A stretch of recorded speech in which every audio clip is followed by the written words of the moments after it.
The scent of aged paper and dry dust clung to Grant's study, a permanent fixture in the air, much like the quiet hum of the old dehumidifier in the corner. He rarely left the room now, not since the accident. His sister's absence was a palpable weight, a silence that pressed in from every corner of the house, leaving only the rustle of turning pages for company. He buried himself in the work, a meticulous excavation of forgotten languages, hoping to find a distraction potent enough to dull the sharp edges of his grief. Today, his focus was a collection of obscure manuscripts, recently unearthed from a provincial university's forgotten archive. They were brittle, their vellum pages yellowed and flaking, but a strange, almost geometric script caught his attention. It was unlike anything he had ever seen, a series of interconnected lines and impossible angles that seemed to defy the very concept of a linear alphabet. He leaned closer, the desk lamp casting a harsh, focused light on the page, illuminating the intricate inkwork. "Anything interesting, Grant?" A voice drifted from the doorway. It was the archivist, a stoic figure who often checked on his progress, a faint aroma of pipe tobacco preceding him. Grant didn't look up. Potentially, this script. It's entirely alien to any known linguistic family. A colleague discernible root. The archivist stepped into the room, his shadow falling across a stack of books. Ancient human dialects can be incredibly diverse. Agent a tribal language, isolated for centuries? "Perhaps," Grant murmured, tracing a symbol with his finger, the texture of the old vellum surprisingly smooth beneath his touch. But the structure. It's like it was designed without human vocalization in mind. A guard, human perception. He paused. "Have you ever encountered anything like this?" The archivist peered over his shoulder. "Can't say Grant have.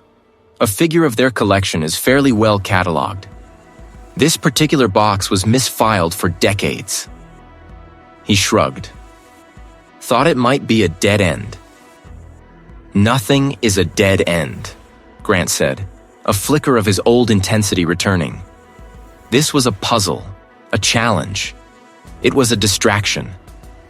He pulled a fresh notepad towards him, ready to begin the painstaking process of transcription. Leave him to it. The archivist nodded, retreating with a soft click of the door. A person bled into each other. Grant meticulously copied the symbols, trying to find patterns, recurring elements, any hint of syntax or semantics.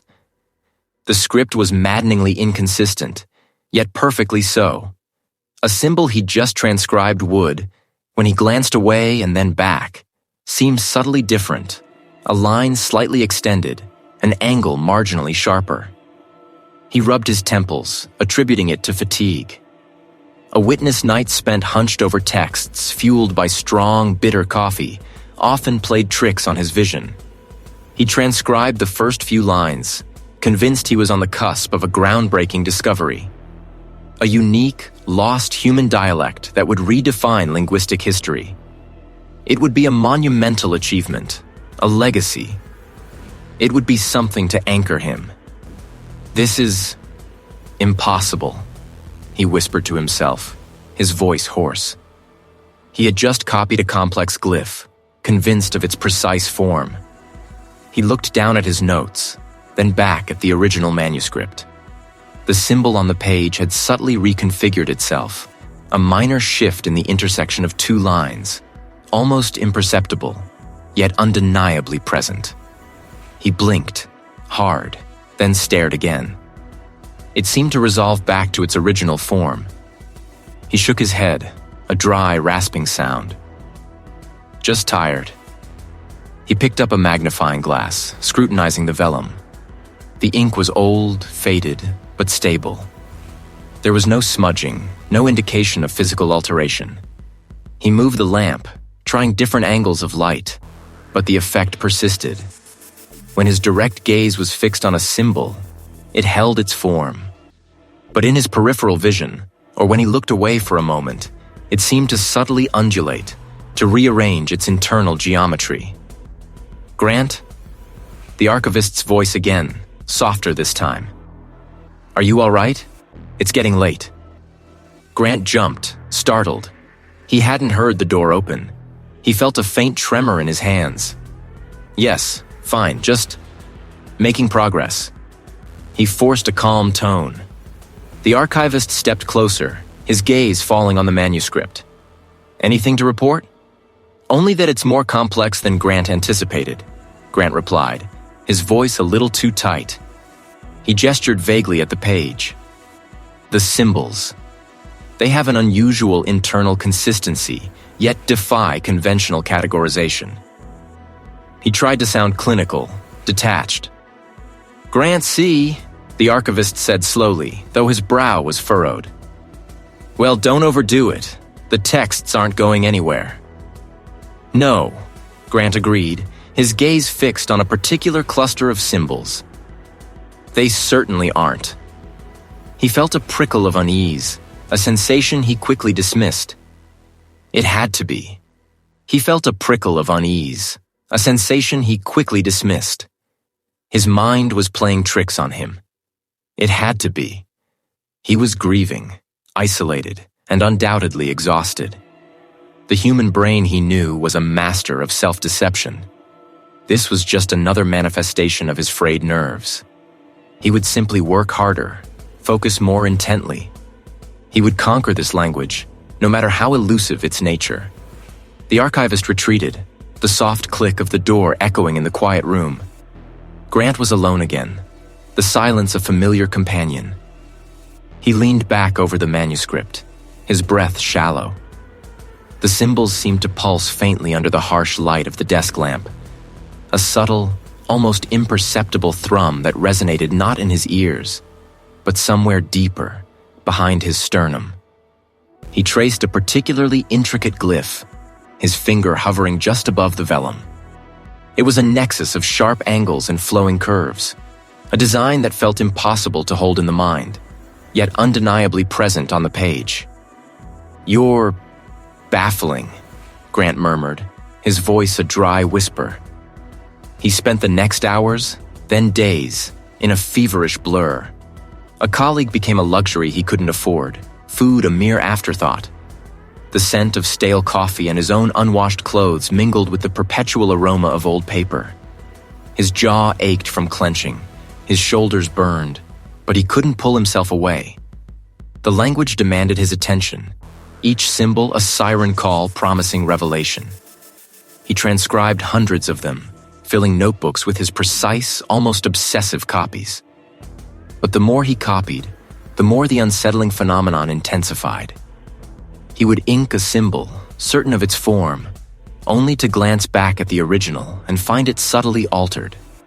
A line would extend, an angle would sharpen, a curve would deepen, as if the ink on the vellum itself possessed a mutable, fluid nature. And it wasn't just visual.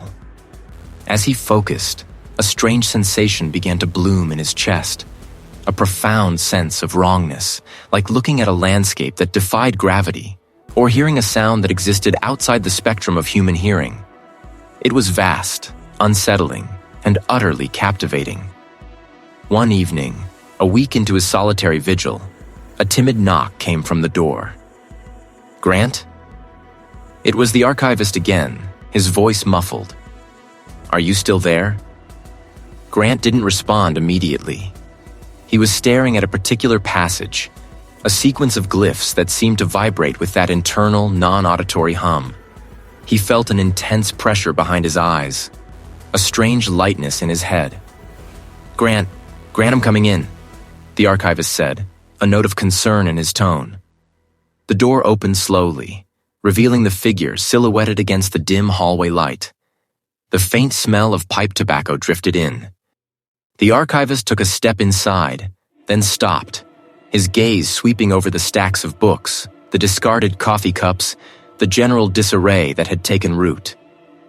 "You look unwell." Grant finally tore his gaze from the manuscript, blinking against the sudden intrusion. "Grant, I'm fine, just close to a breakthrough." His voice was raspy, unused. "Close to collapse, perhaps," the archivist replied, stepping further into the room. He picked up a half-eaten stale energy bar from the desk. "Have you eaten anything proper?" "Grant have had sustenance," Grant mumbled, waving a dismissive hand. "The work is more important." "More important than your health?" the archivist asked, his brow furrowed. "This isn't healthy, Grant. You've been here for days. Don't you ever leave?" "Grant need to understand this," Grant insisted, his voice gaining a desperate edge. "It's unlike anything known, a fundamental shift in how they perceive language." The archivist sighed, rubbing a hand over his chin. "Grant understand dedication, but this is beyond it. A break would do you good. A fresh perspective." "A break would mean losing the thread," Grant countered, his gaze already drifting back to the vellum. "It's too intricate, too alive." "Alive?" The archivist's voice held a hint of alarm. "It's ink on paper, Grant." "Is it?" Grant muttered, not looking up. He felt the familiar thrum, the subtle shift in the geometry of the symbols. "Grant, I'm not so sure anymore." The archivist watched him for a long moment, then shook his head slowly. "Grant, I'll leave you to it then. But please, consider a proper meal and some rest." He backed out, closing the door softly. Grant didn't register his departure. He was too deep in the labyrinth of lines and angles. He felt a faint tremor in his hands, a persistent ache in his temples. He pushed himself away from the desk, stretching his stiff limbs. He needed water. As he walked towards the small kitchenette, his gaze fell on the patterned wallpaper in the hallway. The repeating floral design, once innocuous, now seemed to resolve into familiar angles, impossible junctions, lines that shouldn't connect. He saw them in the ornate carvings of the banister, in the intricate wrought iron of the old building's window frames. The world, it seemed, was beginning to speak the language of the manuscripts. Later, he finally collapsed onto his bed, too exhausted to even change his clothes. Sleep, when it came, was not a reprieve. He dreamed of vast, impossible architectures, of structures that folded in on themselves, built from the very symbols he'd been transcribing. The dreams were vivid, almost tactile, filled with a silent, profound understanding that felt both ancient and utterly alien. He awoke with a gasp, the taste of dust in his mouth, the unsettling feeling of wrongness clinging to him like a shroud. The symbols, he realized, were no longer confined to the page. They were seeping into his reality, reshaping it, one impossible angle at a time. The fluorescent hum of the library felt abrasive after the silence of his dreams. He dragged himself out of bed, the stiffness in his joints a testament to his prolonged vigil. He splashed cold water on his face, the chill doing little to clear the persistent fog in his mind. The mirror reflected a gaunt, hollow-eyed man he barely recognized. He needed to find a pattern, a key, something to anchor this shifting reality. The ancient manuscript, for all its baffling complexity, was a single source. A colleague this language truly existed, it had to manifest elsewhere. He spent the next days expanding his search, moving beyond accepted linguistic archives. Agent fingers flew across the keyboard, a blur of motion, as he delved into the digital catacombs of fringe theories, forgotten historical accounts, and obscure cultural studies. He searched for keywords: impossible geometry, disappearing structures, non-Euclidean art, mass hysteria, unexplained linguistic anomalies. The results were a deluge of dismissed ramblings, conspiracy theories, and academic footnotes that hinted at phenomena too outlandish for mainstream acceptance. He found a digitized copy of a 19th century pamphlet detailing a rural village's sudden collective madness, where residents began carving strange angular symbols into their homes before vanishing. The accompanying illustrations, dismissed as primitive folk art, sent a jolt through Grant. They were crude, less refined, but undeniably the same. A cold knot tightened in his stomach. A guard discovery. An anthropologist's discredited field notes from an isolated indigenous community, describing a secret language used only in rituals, said to induce visions of folding landscapes and impossible light. The anthropologist had sketched a few glyphs, almost identical to those in Grant's manuscript. The notes, dated to a period long before any known contact with the culture responsible for Grant's primary text, suggested an origin far more ancient than he had imagined. "This can't be," Grant murmured, his voice hoarse, the words tasting like ash. He was alone in the vast, echoing research hall, the only sound the soft whir of the server racks. The air was thick with the scent of ozone and old paper. The faint whispers began then, a barely audible rustle like dry leaves skittering across pavement, just at the edge of his hearing. He paused, straining his ears, but the sound vanished.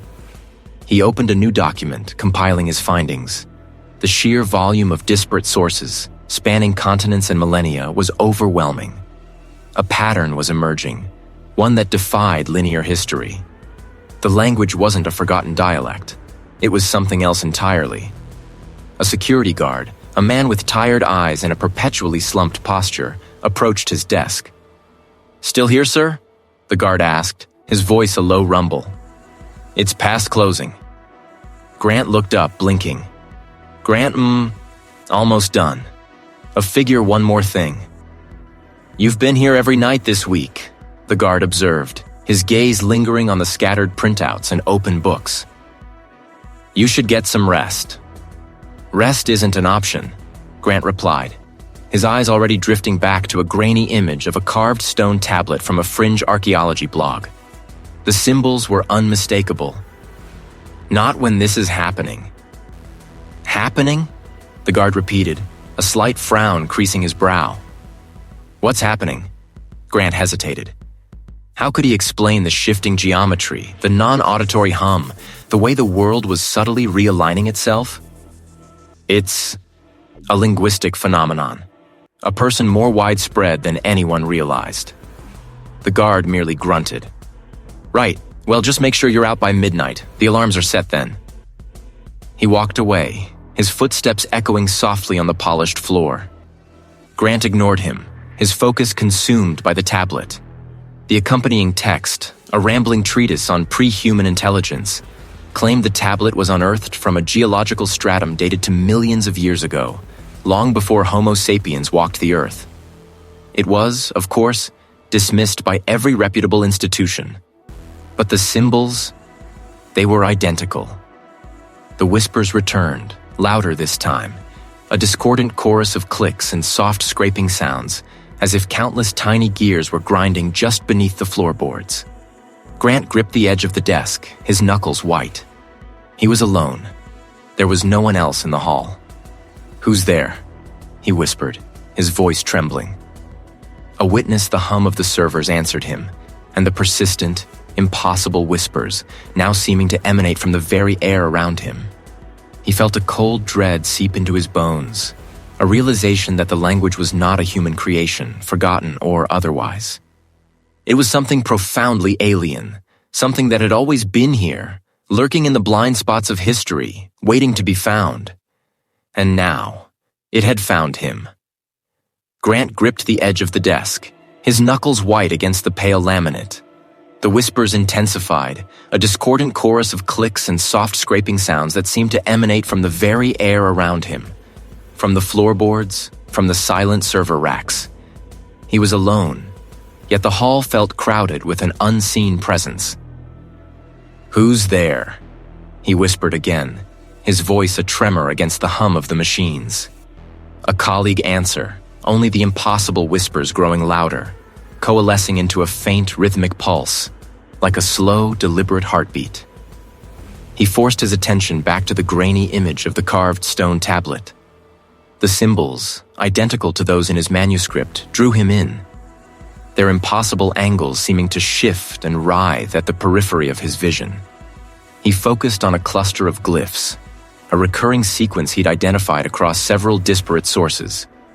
He had tried every known linguistic approach, every permutation of substitution and phonetic mapping. Nothing. But now, with the whispers pressing in, a different kind of understanding began to bloom. It wasn't about sound or etymology.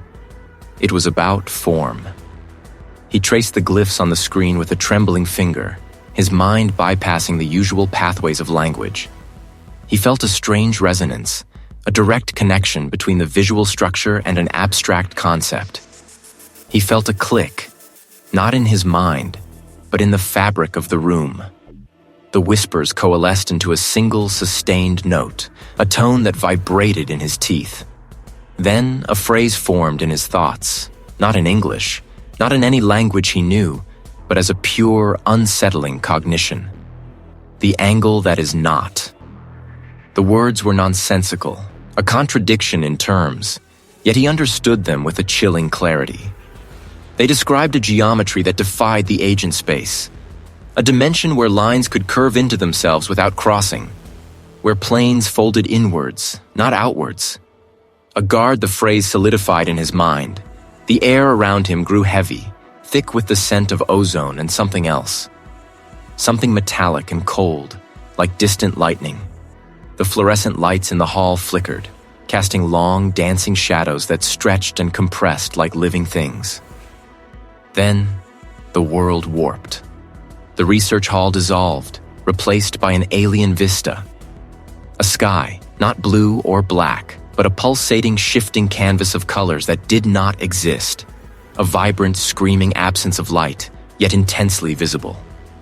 A figure unfolded before him, mountains of impossible angles that spiraled into themselves, valleys carved by unseen forces, where gravity seemed to pull in multiple directions at once. A person of crystalline facets shimmered, simultaneously transparent and opaque, their forms defying any earthly architecture. The ground beneath his feet was not solid, but a shifting mosaic of textures, like frozen smoke and liquid glass. He heard a whisper, closer this time, a voice he recognized, yet horribly distorted, echoing with an unnatural resonance. His sister's face materialized in the impossible sky, vast and sorrowful, her features elongated, her eyes black pits reflecting the non-existent colors. A colleague's lips moved, forming words he couldn't quite grasp, a silent scream of sound that tore at the edges of his sanity. Grant. The folds. The colleague image flickered, her face contorting into a rictus of terror, then dissolved into the swirling, impossible hues of the alien landscape. The vision snapped shut. Grant gasped, lurching forward, his head slamming against the desk. The jolt brought him back, the familiar hum of the servers returning, the smell of ozone and old paper now overpowering. He was still in the research hall, the grainy image of the tablet still on the screen.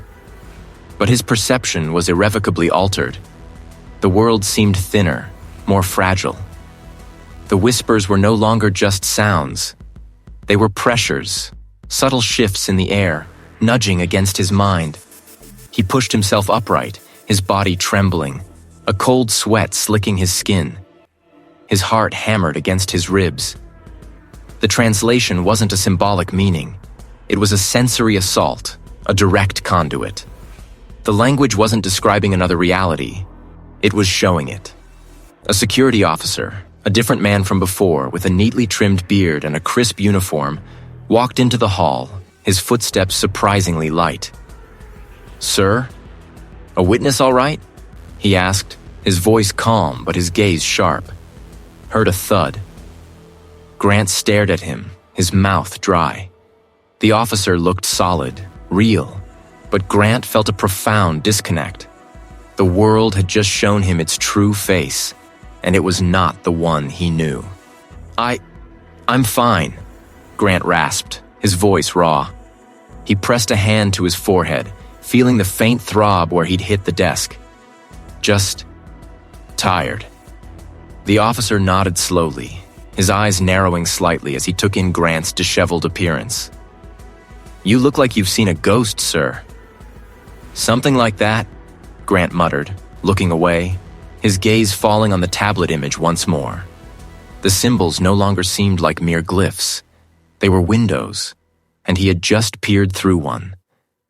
The vision of his sister, her distorted face, her incomprehensible words, echoed in the hollow space behind his eyes. He had to understand. He had to. "You really should go home," the officer advised, his tone firm. "It's almost 3 a.m. "I can't," Grant said, the words barely audible. He was no longer trying to decipher a language. He was trying to comprehend a universe. "Not yet." The officer sighed, a sound of weary resignation. "All right, but don't say I didn't warn you. The night gets strange around here when you're the only one left." He turned and walked away, his footsteps fading into the persistent, impossible whispers that now seemed to sing directly into Grant's bones. Grant watched the officer depart, the sound of his receding footsteps swallowed by the research hall's persistent hum. The air, still thick with the metallic scent of ozone, felt charged, as if the very atoms around him vibrated with an unseen energy. He was alone again, truly alone, and the whispers that had been a distant chorus now pressed in, a suffocating presence. They were no longer just sounds. They were ideas, nudging at the edges of his thoughts, cold and insistent. He tried to steady himself, gripping the desk, the laminate cool beneath his clammy palms. His gaze fell upon the tablet image, the impossible glyphs seeming to pulse with a faint internal light. But now, the symbols were everywhere. They writhed in the shadows cast by the server racks, coalesced in the fine cracks spiderwebbing across the ceiling tiles, even shimmered in the dust motes dancing in the faint light from the flickering fluorescence. He blinked, rubbing his eyes, but they persisted, an invasive geometry superimposed onto his vision. "It's just fatigue," Grant mumbled, the words tasting like ash. He knew it was a lie. This wasn't fatigue.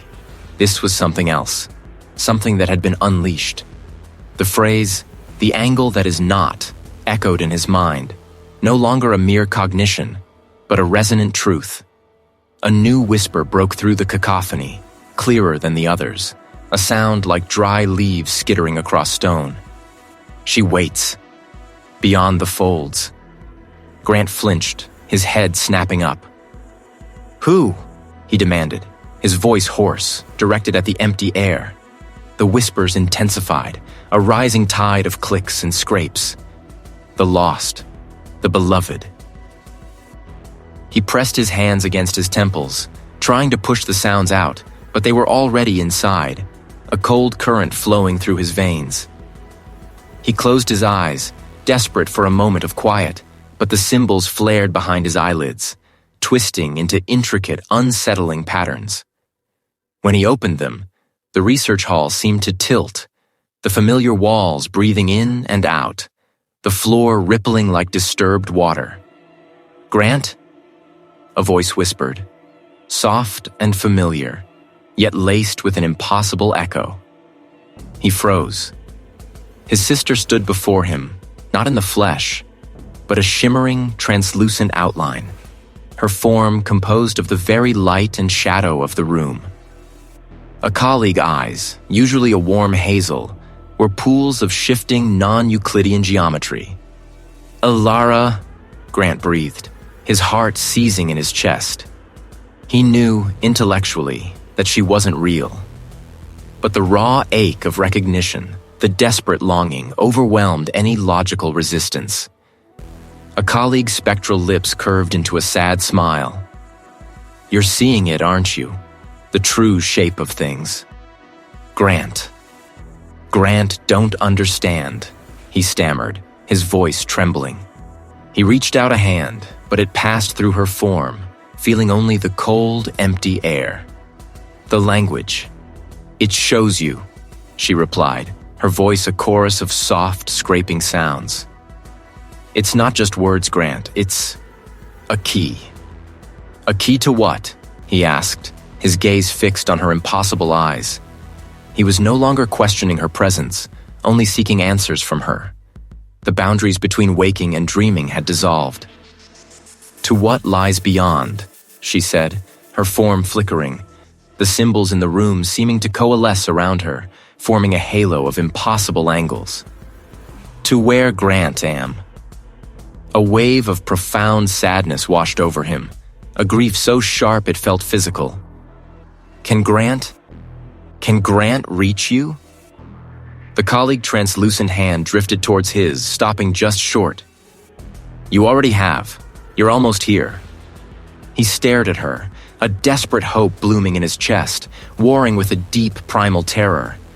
The whispers around him grew louder, shifting from incoherent noise to a rising chant, a rhythmic pulse that vibrated through the floor. The air grew colder, and the scent of ozone intensified, now mixed with something acrid, like burning wires. "What do Grant do?" Grant pleaded, his voice cracking. "Tell him what to do."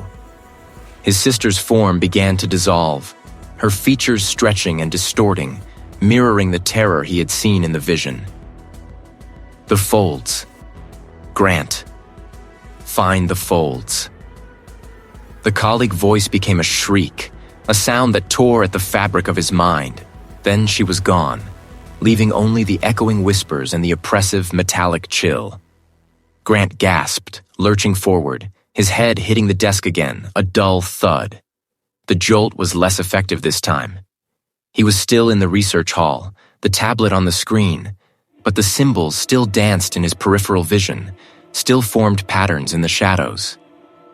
The whispers were still there, no longer just sounds, but a continuous, insidious presence, weaving themselves into his thoughts.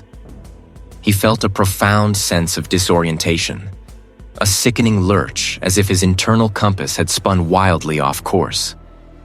The cold sweat on his skin was not from exertion, but from a deep, internal chill. He pushed himself upright, his vision swimming.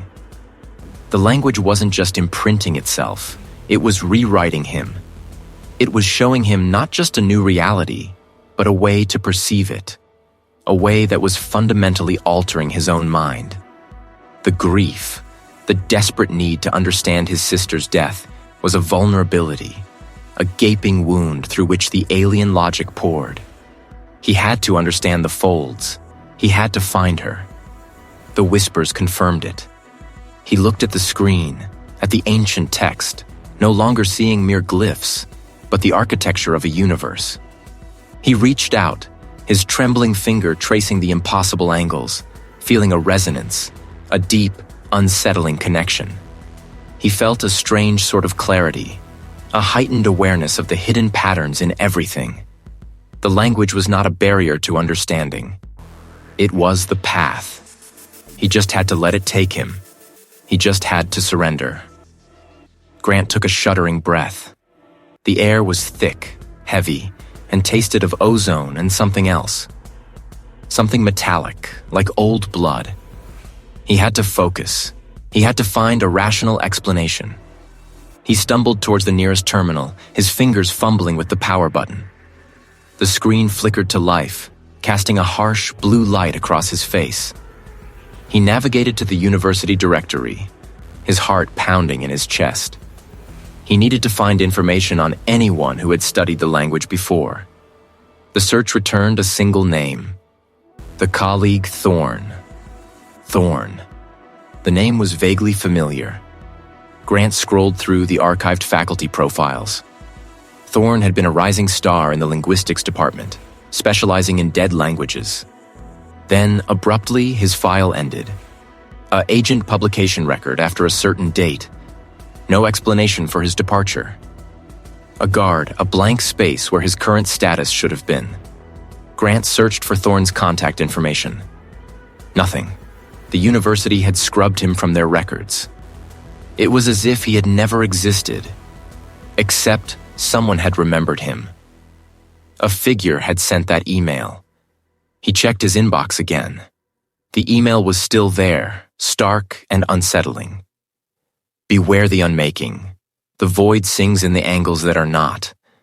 A person this warning, lest you become another echo. The witness it, he told himself. It was just the ramblings of a crank. But the image of his sister, the impossible geometry of her eyes, flashed in his mind. He couldn't dismiss it. An officer anymore. He searched the university archives again, this time focusing on Thorne's published papers. He found a few articles on obscure dialects, but nothing that seemed relevant. Then he stumbled upon a footnote in one of Thorne's earlier works, a reference to a private collection of ancient texts housed in a secluded section of the library. He knew where he had to go. The library was eerily silent, the only sound the gentle hum of the ventilation system. The air was cool and dry, carrying the faint scent of old paper and dust. He found the secluded section tucked away in the basement, a forgotten corner filled with towering shelves and forgotten volumes. He searched for Thorne's name in the library's catalog. Nothing. He ran his fingers along the spines of the books, scanning for anything that looked familiar. He found it tucked away on a bottom shelf, a slim, leather-bound volume with no title. He opened it carefully, his hands trembling. It was Thorne's research. A detective scrawled in a frantic hand, diagrams of impossible shapes, translations of the language Grant had been studying. He flipped through the pages, his eyes scanning the text.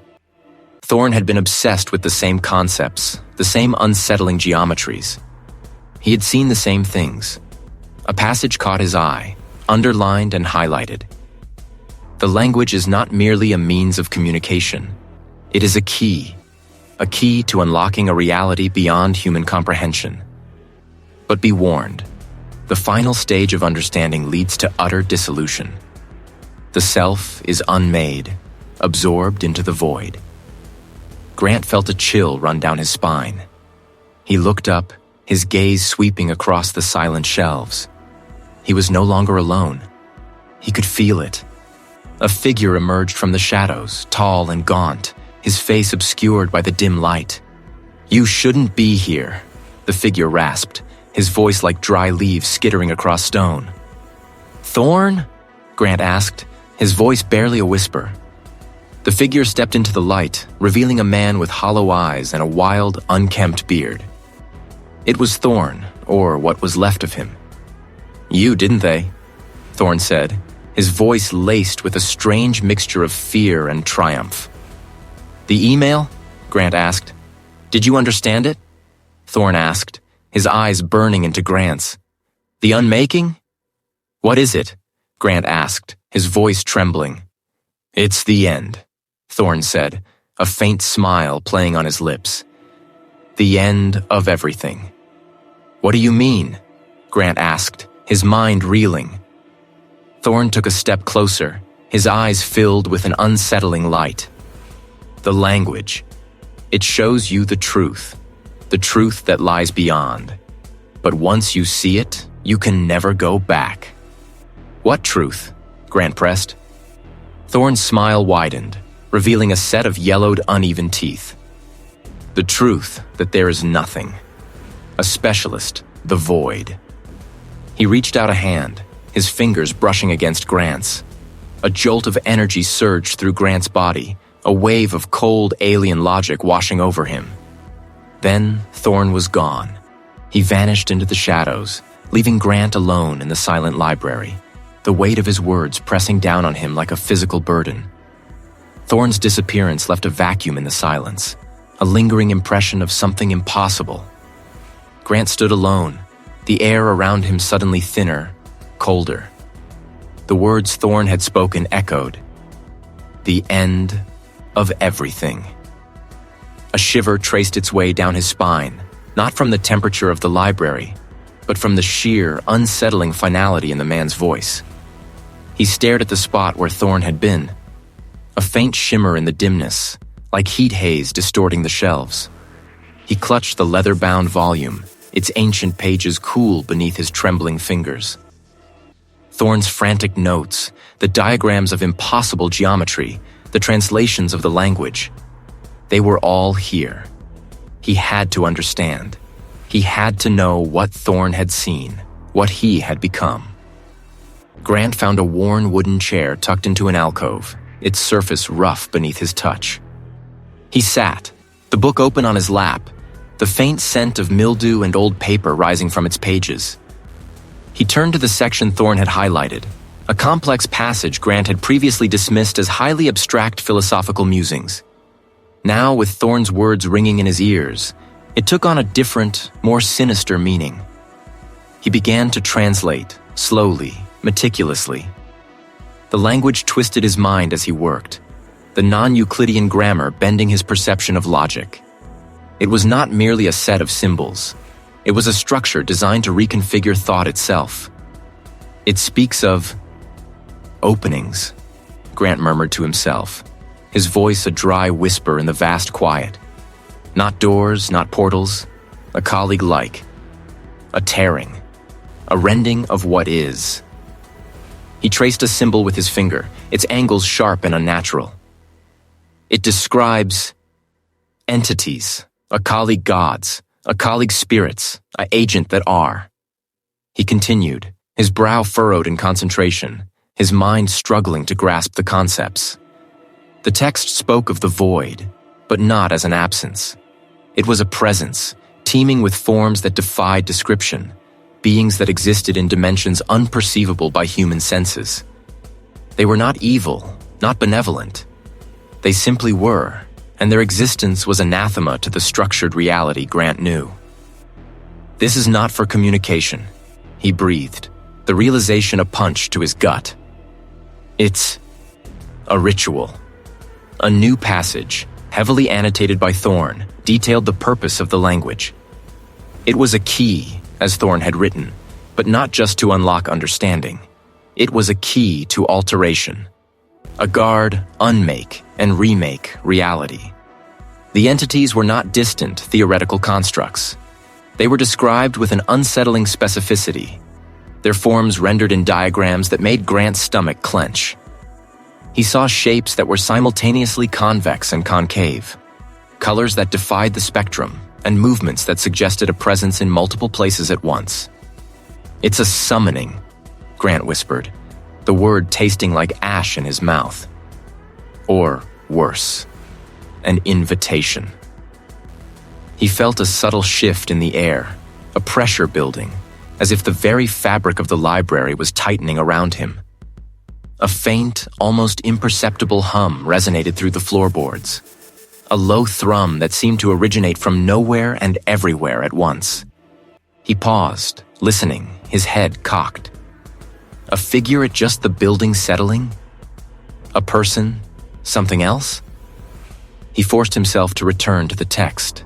The final section Thorne had marked was a warning, stark and absolute. It described how the entities, once acknowledged, once perceived through the language, would become aware of the perceiver. They would turn their attention, not with malice, but with an indifferent curiosity that was infinitely more terrifying. They know, Grant stammered, his voice cracking. They know I'm here. They know I'm reading this. A witness heart hammered against his ribs. The hum intensified, a vibrating current that seemed to pass through his bones. He felt a prickling sensation on his skin, like static electricity before a storm. The clinical detachment he usually maintained was shattering, replaced by a raw, primal fear. He looked up, scanning the towering shelves. The shadows seemed deeper, more alive. The oppressive silence of the library now felt like a held breath, waiting. He was no longer just translating. He was opening a door, and something was looking back. The entities, described in Thorne's frantic hand, were not confined to the pages. They were becoming aware of his persistent efforts, his delving into their language. A faint, almost musical ping echoed from somewhere above, a sound like a distant, stretched wire. Grant flinched, his gaze darting upwards. It was too precise, too alien, to be a natural sound of the old building. It was a response. He slammed the book shut, the sound a sharp crack in the profound quiet. He stood abruptly, the chair scraping loudly across the floor, the noise jarring. He had to get out. He had to stop. But the knowledge, The horrifying truth of the language was already embedded in his mind. He had seen the angles that were not, and the void was singing, not just in the email, but in the very air around him. He could almost taste the metallic tang of it now, stronger than before, like fresh blood on the tongue. Grant slammed the book shut, the sharp crack echoing in the sudden hostile quiet. He stood abruptly, the chair scraping a protest across the floorboards. The metallic tang in the air was no longer subtle. It coated his tongue, a coppery film that made him gag. He had to leave. He had to stop. He took a stumbling step towards the aisle, but the towering shelves seemed to lean inward, their dusty spines blurring at the edges. The faint hum intensified, vibrating through the soles of his shoes, up his legs, into his skull. It was not just in the floorboards anymore. It was in the air, in the very structure of the building. A colleague in him. He glanced toward the library entrance, a distant rectangle of less dim light. It seemed impossibly far, separated by an oppressive, shifting space. An agent he moved, the periphery of his vision flickered. A guard, a trick of the light, but a distortion. A figure that were not quite shapes, movements that defied the physics of dust motes. They were there, just beyond direct sight, like ripples in a still pond that only appeared when one wasn't looking directly at them. "This isn't real," he rasped, the words feeling alien in his own mouth. The hum pulsed in response, a low, resonant thrum.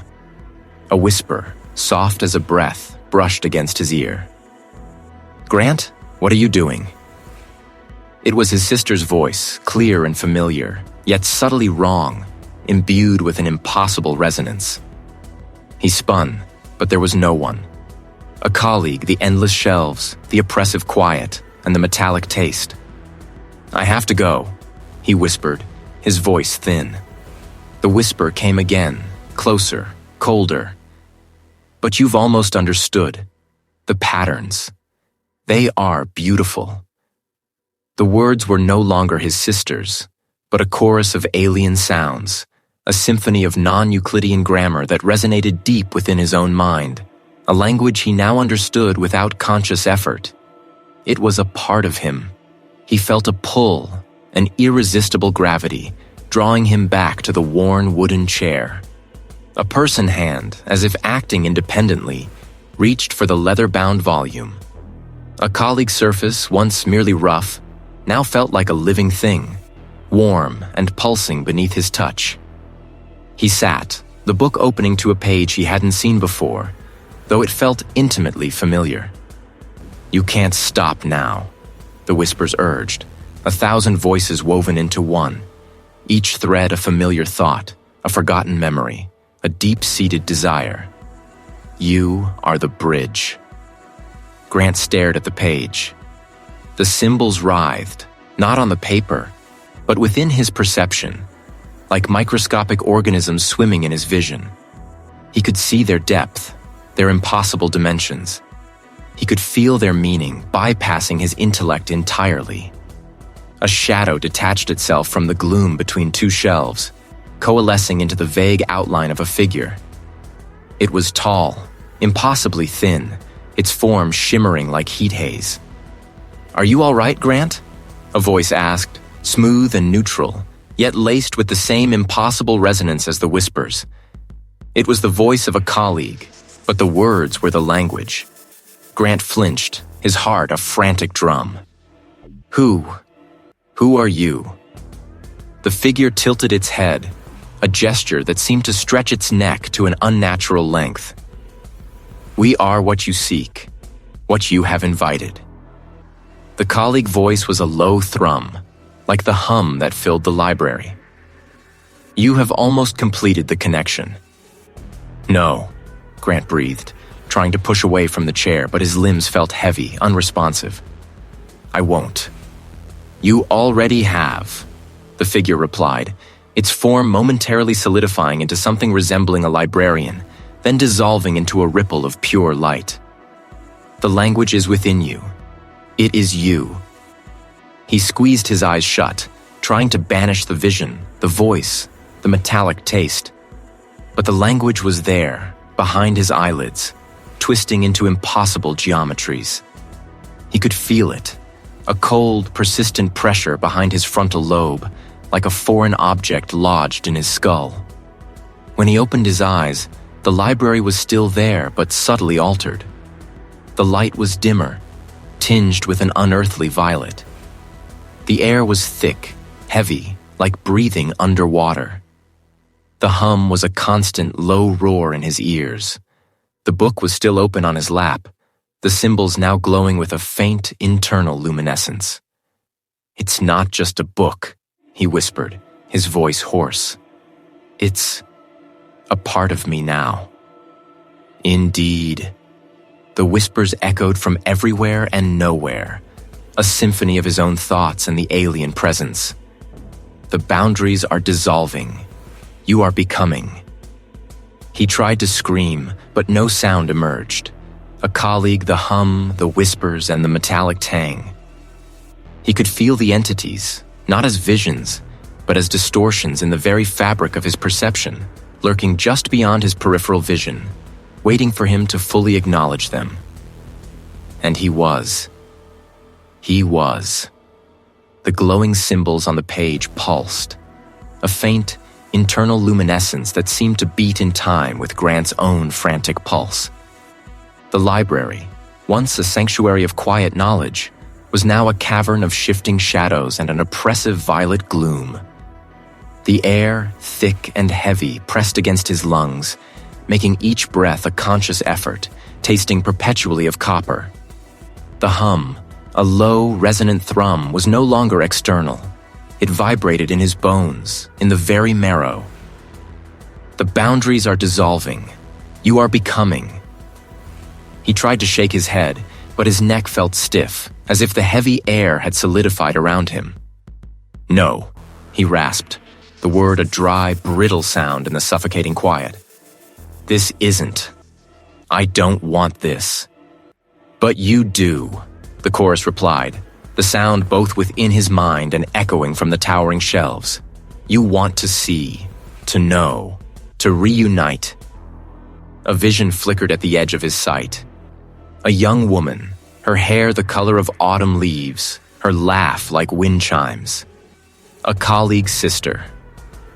He squeezed his eyes shut, a desperate attempt to banish the image, but it only intensified, blossoming behind his eyelids, vivid and real. He could feel the warmth of her hand, the faint scent of her perfume. "She waits," the whispers promised, a seductive melody. Beyond the veil, the language is the key. He opened his eyes. The page before him shimmered, and within the glowing symbols, he saw patterns, not of ink on paper, but of pure thought, of impossible geometries that hinted at dimensions beyond human comprehension. He could feel the language, not just understand it. It was a conduit, a living, breathing entity that had taken root in his mind. "What? What do you want?" Grant managed, his voice barely a whisper. A agent form shimmered, its features indistinct, yet its presence was undeniable. "We offer what you crave," the figure replied, its voice smooth and neutral, yet laced with the same impossible resonance as the whispers. "To see beyond, to transcend." "At what cost?" Grant asked, a tremor running through him. "A small one," the figure said, its head tilting, a gesture that seemed to stretch its neck to an unnatural length. "Your limited perception. A colleague, fragile humanity." Grant stared at the figure, then back at the book. The symbols pulsed brighter, and he felt a pull, an irresistible gravity, drawing him deeper into their impossible meaning.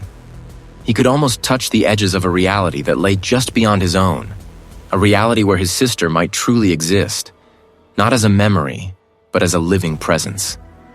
"You can be with her," the whispers reiterated, now sounding distinctly like his sister's voice, clear and familiar, yet imbued with an alien resonance that sent a shiver through him.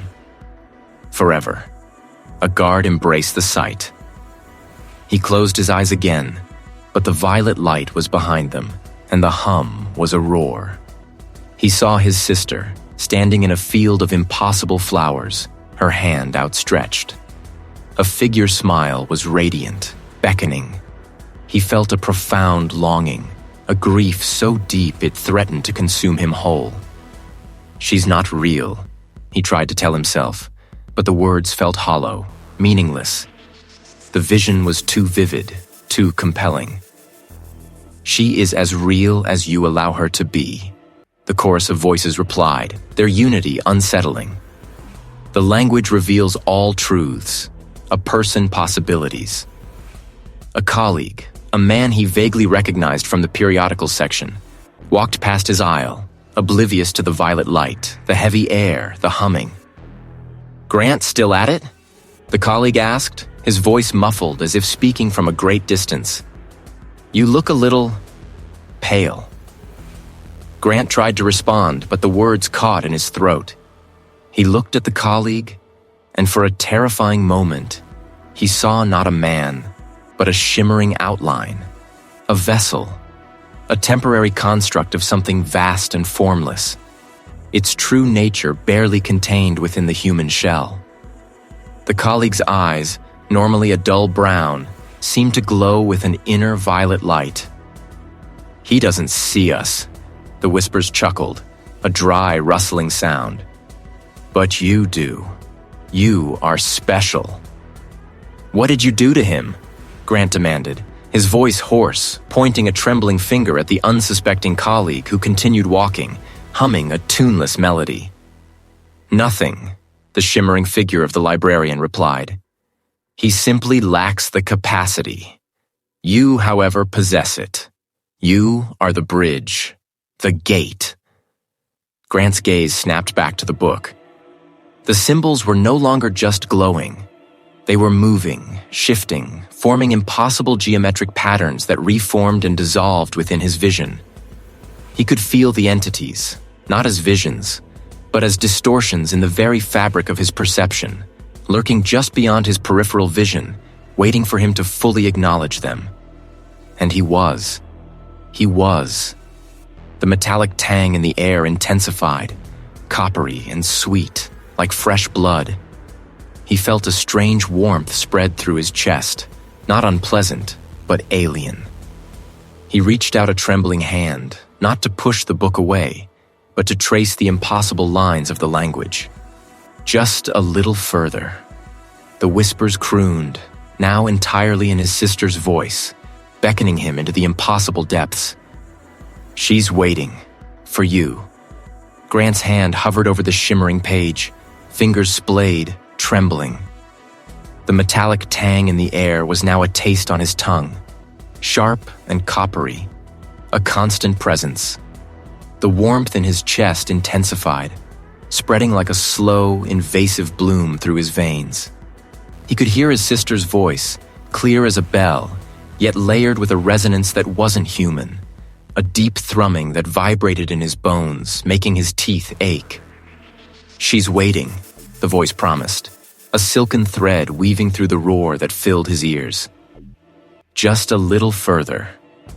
He saw her again, vivid and real, her hand outstretched in a field of impossible glowing flora.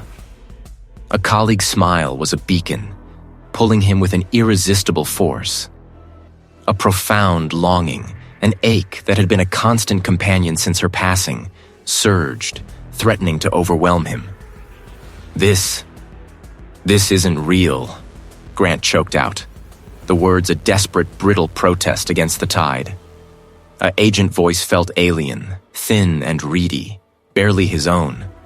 The shimmering figure of the librarian, still indistinct but undeniably present, shifted slightly between the shelves. A guard form seemed to ripple as if seen through heat haze. "Real is a construct, Grant," the figure said, its voice a low, smooth vibration that seemed to bypass his ears and settle directly in his skull. "Truth is fluid. The language reveals its true form." He looked at the colleague, now a distant, blurry shape at the end of the aisle, still humming a tuneless melody. The violet glow from the book pulsed. And for a horrifying instant, Grant saw the colleague's skull, not as bone, but as a translucent cage, containing a swirling vortex of violet light, a miniature, contained version of the hum that now filled the entire library. The colleague was not just oblivious. He was occupied. A vessel. What have you done to everyone? Grant whispered, his gaze snapping back to the librarian figure. The question was a desperate plea for an explanation, a final anchor to a reality that was rapidly dissolving. We have merely opened the door, the figure replied, its head tilting again, the movement disturbingly fluid, unnatural, stretching its neck to an impossible length. They walked through it, or they did not. The choice was always theirs. A figure, it is yours. Grant's hand trembled, still hovering. He could feel the pulse of the language beneath his fingertips, a living current. He understood now. The visions, the whispers, the promise of his sister. They were not lures in the human sense. They were simply pathways. The entities didn't want anything. They simply were. And their being was fundamentally incompatible with human existence, like trying to pour a galaxy into a teacup. The language was the catalyst, the solvent. You don't care, Grant breathed, a horrifying clarity dawning. The truth was colder than any abyss, more terrifying than any monster. They weren't malicious. They were indifferent. He was merely an interesting point of entry, a temporary host. Care is a human concept, the librarian figure responded, its voice utterly devoid of inflection, a flat statement of fact. We simply are. And through the language, you may be with us, or become us, or be unmade. The hum in his bones intensified, vibrating through his teeth, making his jaw ache with a dull throb. The air grew heavier, pressing down on him, making his skin prickle with an unnatural static charge. He looked at the glowing symbols, no longer just a language, but a living tapestry of impossible geometry, each line a vector into oblivion. He saw the others who had embraced it before him, not transformed into monsters, but dissolved, their consciousnesses absorbed, their individuality obliterated, becoming part of the vast, indifferent current. They hadn't reunited with loved ones. They had become the medium through which the entities could mimic the echoes of those loved ones. He was not going to find his sister. He was going to become the means by which the entities could simulate her. No, Grant said, the word a raw, guttural sound torn from his throat. It was a final, desperate assertion of self, a refusal to be merely another thread in their tapestry. He wouldn't find his sister. He would lose himself. The violet light flared, blinding him for a moment. When his vision cleared, the shimmering librarian figure was closer, its indistinct form now seeming to ripple, as if seen through heat haze. Resistance is temporary, it murmured, its voice a soft caress that nevertheless sent a shiver of pure dread through him. The current is too strong. You are already part of it, Grant. A guard of the threshold. A bridge. He looked down at his hand, still hovering over the book. It wasn't his hand. It was an extension of the glowing symbols, a conduit already. He was a puppet, his strings already being tugged by an unseen, uncaring puppeteer. The realization was a crushing weight, heavier than any grief. He had never been in control. The language had found him. You are already gone. The whispers, now a chorus of his sister's voice, sighed around him. A mournful, accepting sound. Just accept it. A person, the sight. He tried to pull his hand back to sever the connection, but his muscles refused, locked in a strange paralysis. The warmth in his chest was now a burning, spreading through his limbs, making his skin feel stretched and thin. He could feel the universe, vast and indifferent, pressing in, ready to devour the last vestiges of Grant. There was no escape. A witness the final agonizing gasp of individuality before the assimilation. The metallic taste in his mouth was overwhelming, like he was drowning in liquid copper. "Grant?" A voice, familiar and mundane, cut through the roar. The colleague was standing at the end of the aisle, looking back.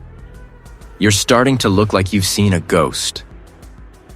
Grant looked at the colleague, his vision swimming. He saw the shimmering outline again, the vortex of violet light within. He tried to speak, to warn him, but only a wet, gurgling sound escaped his lips. The words of the language, the impossible geometries were forming on his tongue, pushing out any human thought. He was already speaking their tongue. He was already theirs. "Grant?" The colleague's voice cut through the roar, tinged with a fresh wave of concern. He stood at the end of the aisle, a mundane anchor in Grant's swirling perception. "You really should get some rest. You're starting to look like you've seen a ghost." Grant tried to respond, to articulate the horror, but his throat seized. A series of wet clicks and guttural hums devoid of human meaning vibrated from his mouth. His jaw ached, locked in a rictus, his tongue feeling thick and alien. What was that? The colleague stepped back, a flicker of unease crossing his features. He squinted, trying to make sense of Grant's contorted expression. "Are you feeling unwell?" Grant's hand, still hovering over the glowing book, pulsed with the violet light. He could feel the language not just on his tongue, but in his bones, his blood. It was rewriting him from the inside out, each cell a tiny conduit. His vision swam, the library shelves blurring into impossible angles, then sharpening